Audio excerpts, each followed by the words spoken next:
Olá, vamos falar sobre a chamada Era Lula, ou os dois mandatos presidenciais do Luiz Inácio Lula da Silva. Bom, quando ele é eleito, depois do Fernando Henrique Cardoso, o presidente Lula é considerado, portanto, um dos candidatos mais populares da história, tanto no primeiro mandato quanto no segundo mandato, em que ele conquistou mais de 60% dos votos. Houve um entusiasmo muito grande, porque tratava-se de novas políticas sociais que ele havia prometido durante a campanha e, sem dúvida nenhuma, há uma ideia, uma perspectiva de uma campanha, de uma vitória histórica, visto que o Lula foi candidato em 1989, em 1993, foi candidato em 1997 e só ganhando em 2001.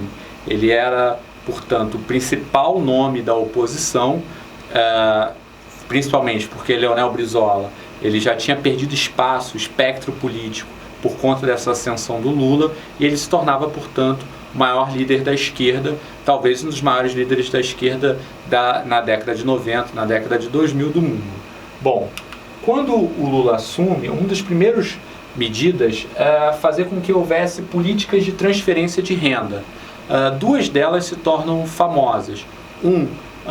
É o Bolsa Família, que é um tipo de política social de distribuição de renda, transferência direta de renda que existe até hoje.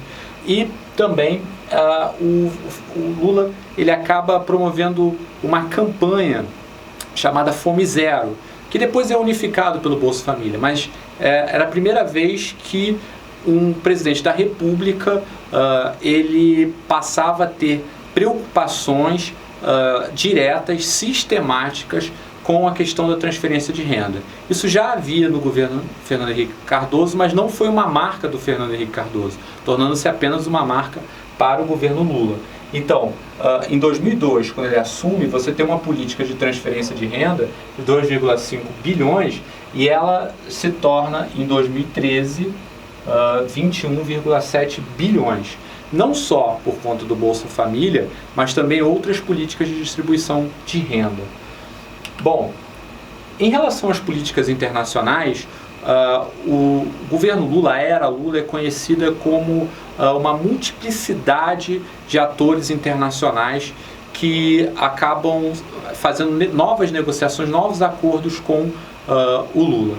Na América Latina, nós podemos lembrar da Argentina, com Kirchner, da Bolívia, com Evo Morales, na Venezuela, com Hugo Chávez, ou seja, reestruturando o Mercosul, fortalecendo o Mercosul, embora seja uma política anterior ao Lula. Já no Fernando Henrique Cardoso já houve esse fortalecimento e ele aumentou com o Lula.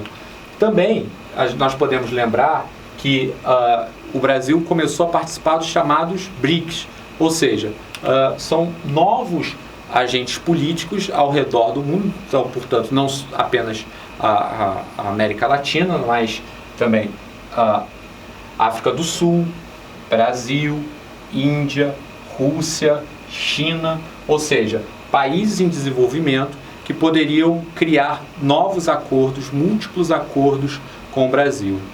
Bom, outra política marcada pela chamada Era Lula foi o chamado pré-sal, ou seja,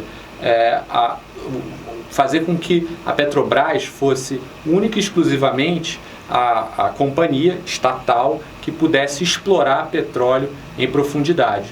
Houve uma aposta muito grande no pré-sal como uma forma de fazer com que a economia brasileira se tornasse independente, mais estável e com reserva de capital para o futuro. Mas também no governo Lula foi marcada por escândalos de corrupção. Nós não podemos esquecer que o primeiro escândalo aconteceu ainda no primeiro mandato, com o chamado mensalão, e que havia uma compra de deputados, suborno de deputados para que os programas sociais fossem aprovados na Câmara e no Senado.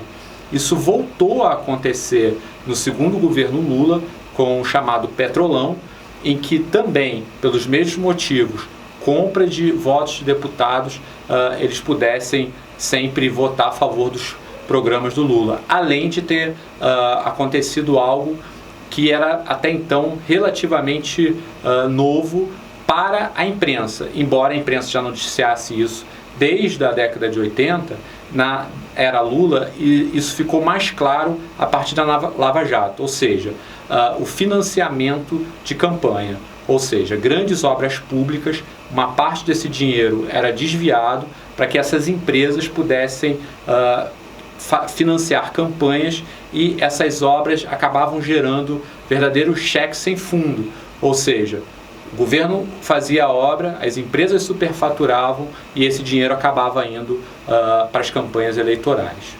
Bom, é isso. Continuaremos falando, portanto, sobre Nova República.